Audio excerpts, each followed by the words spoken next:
Hello! Today I'm here to talk to you guys about the Routine Task Inventory Expanded, otherwise known as the RTIE. So the RTIE is an assessment used to assess cognition in individuals and how cognition can affect a person's ability to perform everyday routine tasks. For instance, ADLs, IDLs, the ability to communicate with others, and work readiness. And the RTI uses those 4 subscales. So there's a physical subscale, which assesses ADLs such as grooming, bathing, feeding. And then there is the community scale, which assesses IADLs, such as cooking or doing your laundry. And then there's the work readiness scale, and then there is the communication scale. So, in using these different subscales, the RTI is able to assess an individual's ability to perform all of these tasks within their natural settings. So the RTI has a self-report section, a caregiver report section, and a therapist observation section. In the self-report section, a therapist will ask the individual questions about how they perform certain tasks, and they will then record these responses on the scoring form. Hi Tanae, how are you doing today? I'm good, how are you? I'm good, thanks for asking. So I'm just going to be asking you a few questions today regarding your daily routines, and I want you to answer to the best of your ability. Okay? Alrighty, so how do you decide what to wear in the morning?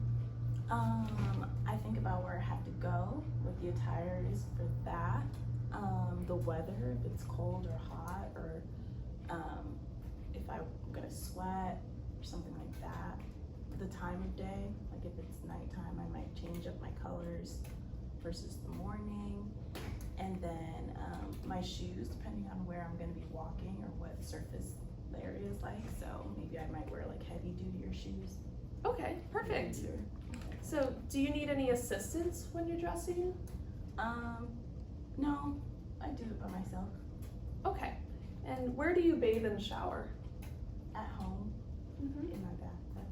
Yeah, and how often would you say you bathe and shower? 1 to 2 times a day. Okay. And do you need any assistance while you're bathing? Nope, all me. No? Okay. Do you use the restroom by yourself? All by myself. Okay, perfect. And do you need any cues or reminders to help you, for instance, when you need to flush or close the door, anything along those lines? No. No? Okay, perfect. Thank you. You're welcome. With the caregiver report section, the therapist will ask the caregiver of the patient how they have seen them perform certain tasks. All right, so today I'm here with Elena. Elena is Tanae's roommate, so she's going to be acting as the caregiver for Tanae. So how are you doing today, Elena? Well, thanks. How are you? I'm good as well, thank you. Okay, so how does Tanae decide what to wear in the morning? She goes in her closet, decides what to wear based on maybe the weather outside or what she's doing that day. Like if she's going to the gym, she'll put on gym clothes for the day, that sort of thing. Okay, and does she ever need any assistance when she's getting dressed? No. No? Okay. And where does Tanae bathe or shower? In her bathroom. She has her own bathroom. Okay, and how often would you say she bathes and showers? Always once a day, sometimes twice if she goes to the gym. Okay, perfect. And does she ever need any assistance while bathing? No. No? Okay. Does Tanae use the restroom by herself? She does. Yeah? Okay. Does she ever need any cues or reminders to help her flush or maybe close the door while she's using the restroom? No. None. None at all? Okay, perfect. Thank you. Yeah, of course. And then the therapist observation scale, which is the most commonly used portion of this assessment. The therapist will observe the patient doing several activities within their natural settings, whether it's at home, whether it is in the community, wherever they work, surrounded by peers or colleagues, or it could even be in an inpatient or outpatient setting, in a setting that mimics natural environments, for instance, a kitchen or a bedroom in a clinic.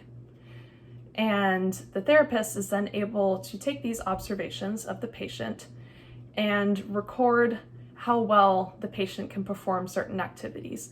Based on these direct observations, the therapist can then score the patient based on how well they've done, and then they can then determine if the patient displays cognitive deficits of any sort or abilities with the way that they present themselves within certain activities. Hi Tanae, how are you doing today? I'm good. How are you? I'm good, thanks for asking. So today I'm going to be observing you getting dressed. So getting ready for the day, what your normal routine is every morning or at night if you're going somewhere else and you need to change perhaps. So I'm just going to be observing you while you complete your dressing task. And if it would help you while you're doing your task to say it out loud, everything you're doing step by step, that way I have a better understanding of how you get dressed every day. Okay? And I'm just going to be observing you, so just do everything naturally like you normally would. Okay? Sound good? Yep. Awesome. So in this clip, we see the therapist observing Tanae in her natural environment. Tanae is able to get dressed on her own and without error, meaning she receives the highest score possible for the physical ADL dressing section of the RTI. So, what population of people is the RTI used for? So this assessment aims to focus on people that have a range of cognitive disabilities. Some popular ones may include dementia, schizophrenia, depression, or post-stroke patients. It is commonly used in mental health community programs for the elderly, or skilled nursing facilities.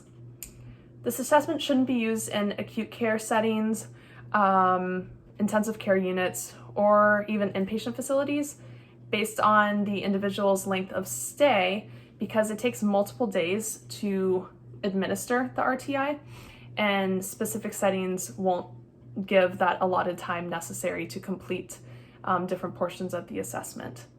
So now I want to cover some strengths and weaknesses of the RTIE.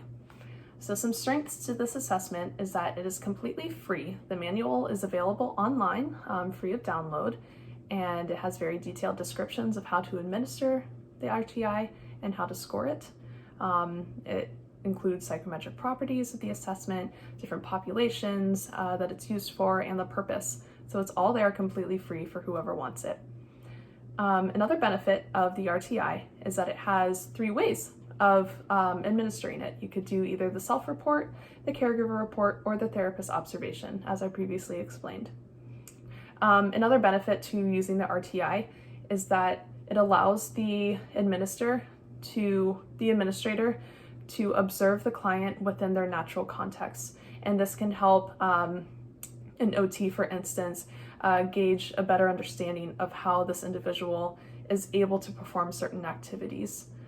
And it also can allow the OT to know how the caregiver should be utilized in the future with a client. This is extremely important information for an OT to obtain, especially if the extent of a client's cognitive disability is unknown. And some weaknesses of the RTI. So the biggest weakness of this assessment is that it is time consuming. It is very lengthy.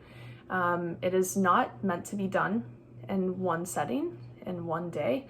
It could take several days, it could take several hours to complete, and that is because of the variety and context that the administrator wants to provide for the client.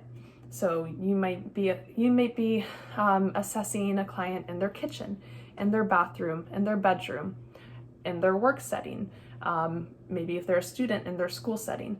So there is a variety of contexts which this assessment aims to focus on. So now I wanted to briefly cover the psychometric properties of the RTI. So the RTI actually has really exceptional psychometric properties, showing high inter-rater reliability, test-retest reliability, and high internal consistency. And then when we think about validity of the assessment, we have high construct, content, and criterion validity.